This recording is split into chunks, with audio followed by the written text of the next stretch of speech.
오늘 우리에게 주신 하나님의 말씀 사사기 20장 1절에서 11절까지 우리 같이 읽겠습니다. 이에 모든 이스라엘 자손이 단에서부터 브엘세바까지와 길르앗 땅에서 나왔는데 그 회중이 일제히 미스바에서 여호와 앞에 모였으니 온 백성의 어른 곧 이스라엘 모든 지파의 어른들은 하나님 백성의 총회에 섰고 칼을 빼는 보병은 40만이었으며 이스라엘 자손의 미스바에 올라간 것을 베냐민 자손이 들었더라. 이스라엘 자손이 가로되 이 악한 일의 정형을 우리에게 고하라. 메일 사람 곧 죽임을 당한 여인의 남편이 대답하여 가로되 내가 내 첩으로 더불어 베냐민에 속한 기브아에 유숙하러 갔더니 기브아 사람들이 나를 치러 일어나서 밤에 나의 우거한 집을 에워싸고 나를 죽이려 하고 내 첩을 욕보여서 그로 죽게 한지라. 내가 내 첩의 시체를 취하여 쪼개어 이스라엘 기업에 온 땅에 보내었노니 이는 그들이 이스라엘 중에서 음행과 망령된 일을 행하였음을 인함이로라.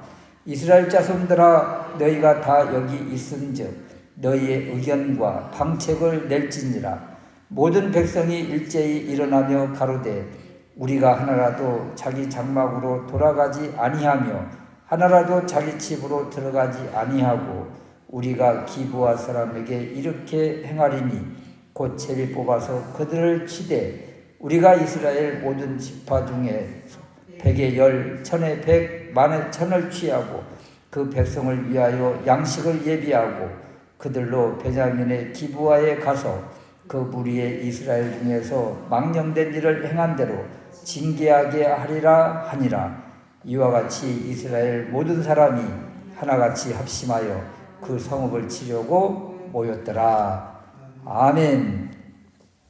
오늘 우리에게 주신 하나님의 말씀 동족상잔의 발단, 동족상잔의 비극의 시작점이 어딘가라는 제목으로 말씀을 드리고 또 이런 일들을 이렇게 헤쳐나가고 하는 데 있어서 진상 파악, 참으로 진실을 제대로 파악하는 것이 문제 해결의 출발점이다. 이런 것에 대해서 말씀을 드리려고 합니다.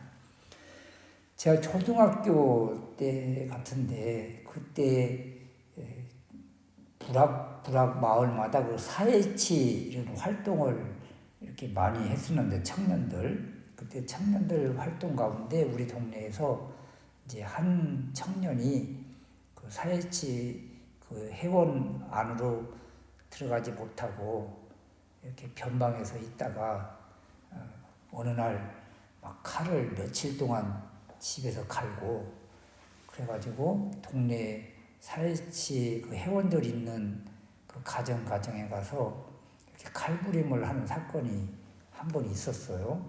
그래서 10몇 명이 막 부상을 당하고 큰 사건이 있었는데 이런 이제 엄청난 사건이 일어나기 전 이렇게 모든 일들을 이렇게 파악하다 보면 여러 가지 문제가 사실은 있었던 거예요. 문제 하나씩 이렇게 해결을 잘 했더라면 이런 참사가 일어나지 않았는데 그냥 무심코 조금 모자란다고 해서 빼버리고 또 그 가정에서는 늘 그 어머니가 그냥 아주 유명한 욕쟁이 그냥 할머니였어요. 그냥 입만 열면 그냥 호랑이가 물어갈 어떤 놈아부터 시작을 해가지고 온갖 욕을 그냥 다 하는 거예요. 근데 그런 영향들이 결국은 그 자녀들에게도 이렇게 임하고 그래서 그런 문제의 그 발단들, 시작점들 이렇게 살펴보면 아이고 이런 것들이 잘못됐고 이런 것들을 좀 고치고 이렇게 했더라면 이런 사건을 미연에 방지할 수가 있었을 텐데 이런 생각들을 하게 되는 거죠. 그러니까 어떤 사건이 일어나면 그 사건에 대해서 진상조사처리위원회를 구성을 하고 그래서 다시는 이런 일이 발생하지 않도록 뭐 국가적으로도 또 사회적으로도 이런 일들을 하잖아요. 이제 오늘 이제 20장에 보면 이스라엘 전체 지파와 이 베냐민 지파 간에 전쟁이 시작되고, 그러면서 베냐민 지파가 완전히 그냥 멸문지화를 당하는, 이제 달랑 몇백 명밖에 남지 않는 그런 이제 비극이 나타나는데, 이 비극의 출발선이 이제 오늘 여기 나오는 거예요. 그래서 이 기브아의 레위인의 일행이 갔다가 레위인의 그 첩이 능욕을 당하고 죽음을 당하고, 그리고 레위인은 이 죽은 첩의 시체를 가지고 가서 12토막을 내가지고 각 지파별로 보내고, 그러면서 각 지파에서 거국적으로 군대를 일으켜서 베냐민과 싸우는 이런 모습. 이런 모습 속에서 이제 어떻게 문제를 풀어나갈까, 또는 어떻게 해서 이런 문제가 생겼는가, 이제 이런 것들을 살펴보면서 우리 각 가정에서도 또 개인도 그냥 예기치 않는 갑작스러운 어떤 문제를 만날 때가 있는데, 그럴 때 이제 어떻게 해결할 것인지 이런 것들도 깨닫는 은혜가 있었으면 좋겠습니다. 첫 번째 생각할 수 있는 것은 레위인의 그 무자비함이 이제 여기에 나타나요. 레위인이 너무도 무자비하다, 무정하다, 이런 거예요. 그러니까 어떤 문제를 살펴볼 때 문제의 핵심 가운데 가장 중요한 이 역할을 한 사람이 이 레위인이거든요. 이 레위인이 어떤 모습인가, 이런 거예요. 동족 베냐민 땅 기브아에서 일어난 사건이잖아요. 아무도 반겨주지 않는 이 성문 어귀에 있을 때 이제 레위인 일행은 불안하고 초조하잖아요. 그런데 한 노인이 이 일행을 받아들임으로 인해서 이 받아들인 노인은 그 사회에서 따가운 이 질책을 받을 수밖에 없는, 따가운 눈총을 받을 수밖에 없는, 또는 공격을 받을 수밖에 없는 그런 상황임에도 불구하고 이 노인이 헌신하고 희생한 거거든요. 레위인 일행을 잘 거두어 드렸어요. 이제 이런 속에서 그 기브와 불량배들이 외지인이 왔는데 그 외지인을 이 노인이 다 모셔서 갔네? 그러면 이 집을 우리가 그냥 둘 수가 없지. 그러면서 이 집을 둘러싸고 그 레위인 남자를 상관하겠다고 막 아우성을 치면서 끄집어내려고 하잖아요. 그런데 여기에서 이 노인은 지난주에도 말씀을 드렸지만 자신의 딸과 레위인의 첩을 내어주면서 이 레위인을 보호하려고 필사적인 노력을 기울입니다. 그러니까 이 노인이 이 가정을 또는 이 레위인을 보호하려고 정말 애를 썼거든요. 헌신했거든요. 수고했거든요. 그런데 이런 어떤 사건이 터지기 직전에 이런 이야기들은 싹 빠지는 거예요. 그래서 더 이스라엘 백성들이 그냥 분연히 일어나게 된 것이죠.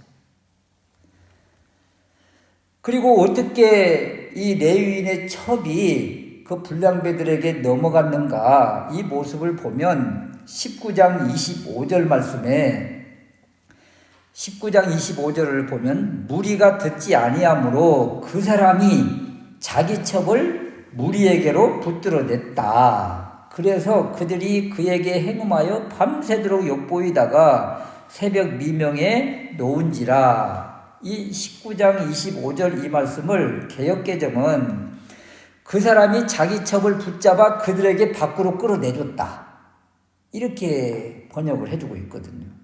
또 현대인의 성경은 더 정확하게 그 레위인은 자기 첩을 붙들어 밖으로 밀어냈다.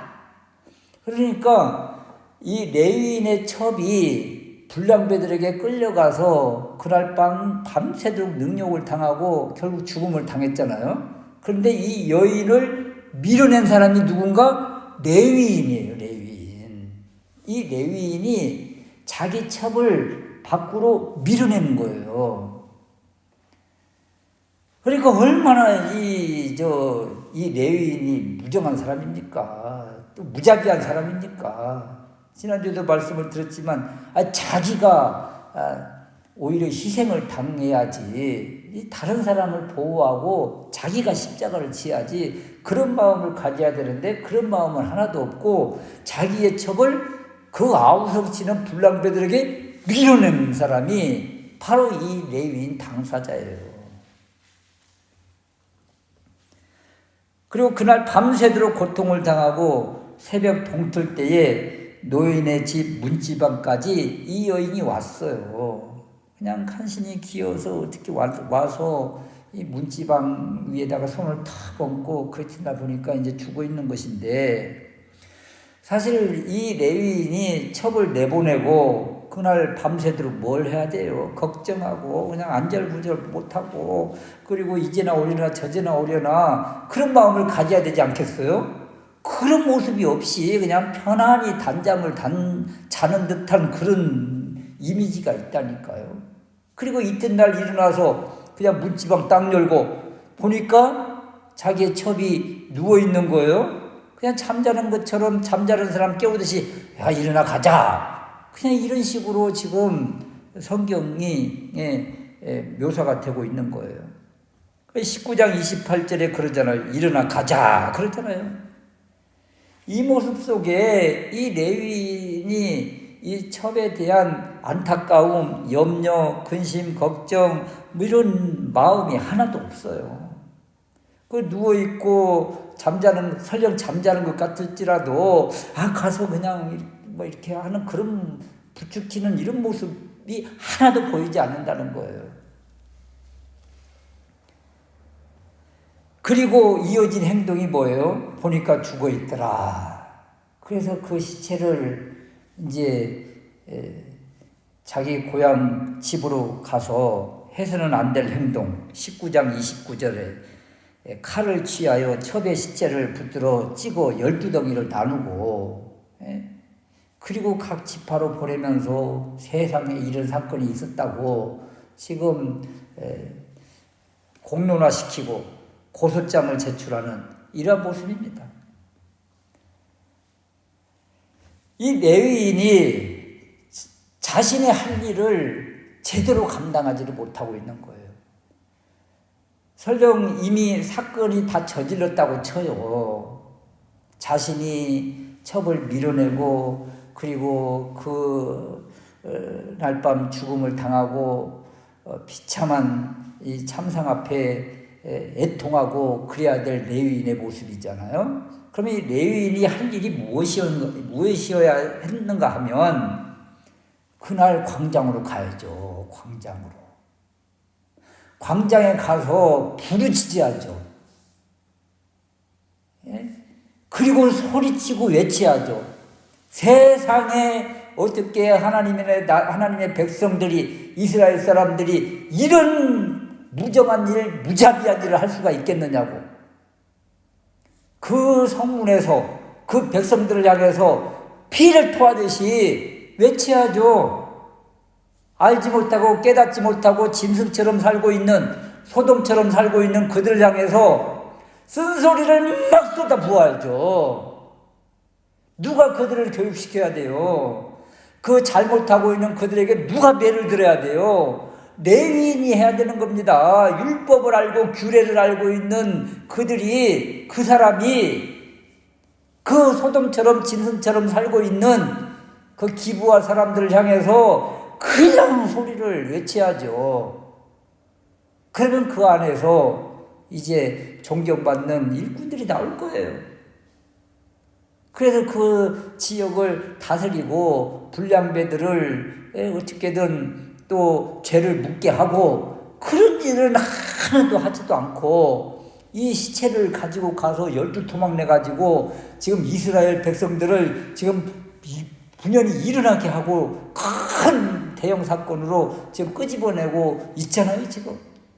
레위인이 제 사명을 제대로 감당하지 못하고 또한 이렇게 무정하고 무자비하고 자기 처백에 아무 사랑의 표현도 하지도 못하면서 결국 이런 모습 속에서 이것을 이용해서 보복하려고 하는 이런 마음이 이 레위인에게 있는 거예요. 그래서 이 레위인이 제대로 사명을 감당하지 못해서 이스라엘이 이렇게 캄캄한 영적인 속에 빠져 있고 지금 이런 안타까운 일들이 벌어지고 있더라. 레위인의 잘못이 제일 크구나. 이것을 보여주면서 우리에게 주시는 메시지가 그런 것 아니에요? 하나님의 말씀을 아는 사람들이 잘해야 된다. 잘해야 된다. 두 번째는 이제 충격적인 이 사실을 접하고 이스라엘 백성들이 거국적으로 모인 사건이에요. 이스라엘 군대가 연합해서 모였다. 이것은요, 사사기에서는 엄청난 놀라운 사건입니다. 20장 1절 말씀에 보면 이에 모든 이스라엘 자손이 단에서부터 브엘사바까지와 길르앗 땅에서 나왔다. 이것은 할라에서 백두처럼 전 지역에서 모였다는 거예요. 이스라엘 지도로 보면 요단 서편, 요단 동편 그냥 전 지역에서 지금 분연히 이스라엘 백성들이 모였다. 그래서 얼마가 모였어요? 40만이 모였다고 그러잖아요. 더구나 1절에 일제히 모였다. 마치 한 사람처럼 일체감을 가지고 연합해서 모였다는 거예요. 이건요, 지금 사사기 시대에 이런 일이 없었어요. 이렇게 역대적으로 이스라엘 백성들이 분연히 무장하고 모인 사례가 없어요. 드보라, 바락, 야엘 삼총사가 활약할 때, 그때 각 지파에게 도와달라고 요청했는데 아무도 이 요청에 응답한 사람이 없어요. 나 몰라라 하고 그냥 시냇가에 앉아서 그냥 근심만 하고 생각만 하고 이랬던 지파들이에요. 스불론과 이사갈 지파 외에 누가 내 일처럼 나선 사람이 없었어요.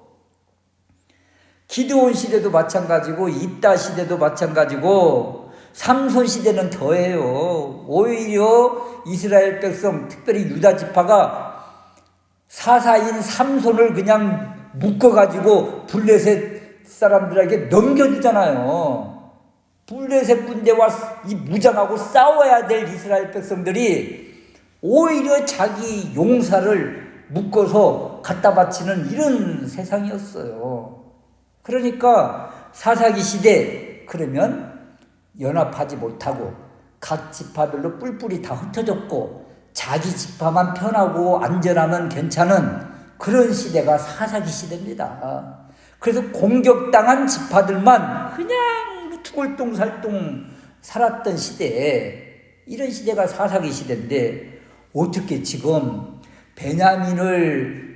베냐민과 싸우겠다고 일어선 군사가 40만. 이 군사가 이 사사기 시대에 이 입다 시대에 일어나고 삼손 시대에 일어났다면 그 대적들 다 물리치고 이스라엘 땅에 참된 평화가 왔을 것입니다. 그런데 대적들, 진정한 자기의 대적, 외적 이런 사람들과의 싸움에서는 나불나하고 몸만 보신하고 있다가 레위인이 이 토막 시체를 각 지파에 보내고 그리고 이 상대가 베냐민의 기브아란다.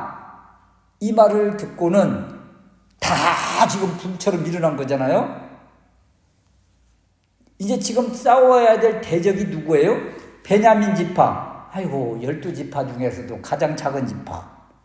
그리고 특별히 이 사건이 일어난 장소 기브아라고 하는 한 부랑, 한 촌랑.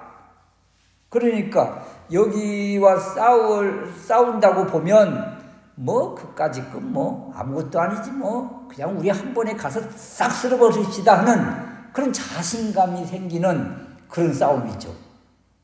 그러니까 아이고 이런 싸움은 뭐 아무것도 아니야. 이런 싸움에는 지금 불처럼 일어나고 있는 거예요. 이스라엘 백성들이 지금. 그래서 진정 싸워야 될 때는 싸우지 않고 동족과의 전쟁에는 또 약자와의 싸움에는 그냥 불처럼 일어나는 이스라엘 백성들의 이러한 모습을 보면 너무도 참 이런 표현은 그렇지만 너무 쪼잔한 거예요. 너무 쪼잔한 거. 어떻게 이런 마음을 가지고 있는가? 강자의 약하고 약자의 강한 모습을 이스라엘 백성들이 지금 여실하게 보여주고 있는 것입니다. 더군다나 이런 큰 군대를 지금 동원을 하려면 피해자, 또 고발자, 또 당사자 이런 사람들의 의견을 다 물어야 되지 않겠습니까? 요즘도 뭐 무슨 우리가 뭐 TV나 유튜브를 보면 뭐 청문회 같은 거 하면 당사자들도 부르고 사건 뭐 누구도 부르고 그러면서 다 묻잖아요. 어떻게 된 사건인지. 그런 것처럼 제대로 진상 파악, 진상 조사가 이루어져야죠. 그런데 이 큰 사건에서 전쟁을 일으키는 이 사건에서 피해자이면서 고발자인 레위인의 말밖에 없는 거예요. 하다못해 레위인 일행을 대접했던 이 노인 베냐민 기브아의 노인의 말이라도 들었어야 되는데 그 사람 말도 없어요. 그냥 레위인 피해자 한 사람밖에 없는 거예요. 그래서 4절 말씀에 보면 피해자이면서 고발자인 레위인의 고발장이 나오는데 고소장이 나오는데 5절 말씀에 기브아 사람들이 나를 치러 일어나서 밤에 나의 우거한 집을 에워싸고 나를 죽이려 하고 내 첩을 욕보여서 그로 죽게 한지라. 그리고 여기에 뭐 이 보고서에 기브아의 노인이 자신을 맞아들인 일, 또 자신을 그냥 보호하려고 몸부림친 일, 뭐 선행한 일, 이런 사건들은 다 빼고 자기 중심적인 사건만, 그 이야기만 하는 거예요. 그래서 이 레위인의 말을 들으면 아유, 이 레위인의 일행이 레위인과 레위인의 첩이 이 기브아라는 동네에 갔다가 갑자기 불량배들이 급습을 해가지고 도망가다가 레위인은 도망가고 레위인 첩은 붙잡혀서 결국 비참하게 죽음을 당했구나. 이렇게밖에 생각할 수밖에 없는 그런 보고를 지금 하고 있는 거죠. 그리고 이스라엘 백성들이 이 보고서 한 장에 그냥 대군을 일으킨 거예요. 그러니까 어떤 일을 일으키려면 사태 파악, 진상 파악, 피해자, 고발자, 당사자, 또 그 모든 사람들의 이야기를 듣고 그리고 하나님께 묻고 뭐 이런 여러 가지의 절차가 필요한데 이런 것들은 싹 빠진 거죠. 그러니까 이런 문제가 생긴 것이다. 그래서 40만의 이 군대가 모여서 베냐민을 압박하니까 베냐민 지파가 그냥 쉽게 말하면 꼬리를 내리고 그냥 온전히 그들의 말을 듣고 순종하던가요? 이렇게 강하게 들어오니까 이 약한 베냐민도 그냥 죽으면 죽지 뭐 하면서 그냥 맞서는 이런 모습. 그래서 결국 40만의 이 대군과 그 작은 베냐민과의 싸움이 26,700명과의 싸움이 이제 시작되는 겁니다. 40만 대 26,000 이게 게임이 되겠습니까? 그래서 한 지파가 골이 나는 그런 안타까운 일이 바로 일어나게 됐다. 그래서 이런 사건의 이면을 보면 그 레위인과 그리고 이스라엘 백성들이 이스라엘 백성 이 총회가 제대로 파악하지 못하다 이 사건을. 그래서 결국 더 큰 어려운 문제를 만났는데 결국 이 사건이 일어나게 된 모든 원인과 결과와 이런 과정을 바라볼 때 이스라엘 총회나 또 레위인이나 정말 하나님께 구하고 기도해야 될 그 가장 중요한 사람들이 이것이 다 빠진 거예요. 하나님과의 관계가 빠진 상태에서 이런 인간적인 생각으로 이 문제를 해결하려고 하니까 결국 더 사건이 악화되고 말더라. 아무리 큰 사건일지라도 우리에게 주시는 교훈은 하나님께 구하고 기도하고 또 말씀대로 이끌림을 받고 그럴 때 큰 사건도 하나님의 은혜 가운데 순적하게 이렇게 풀어지는 은혜가 있는 것이지, 이렇게 자기 중심적인 생각 그리고 즉흥적인 생각, 이런 계획, 이런 것들은 더 큰 문제를 야기하고 만다.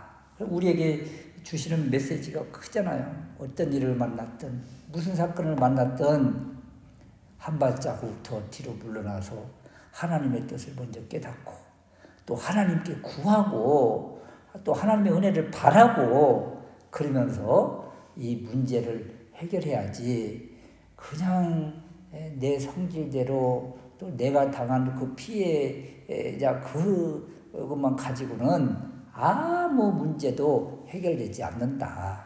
이 사건을 바라보면서 더 주님을 왕으로 고백하고 왕으로 섬기면서 왕이신 하나님이 이끄시는 대로 순복하는 우리가 될 수 있으시기를, 그래서 우리가 있는 자리가 참된 평화가 평강이 넘치는 그런 자리가 될 수 있으시기를 주님의 이름으로 축원합니다. 아멘.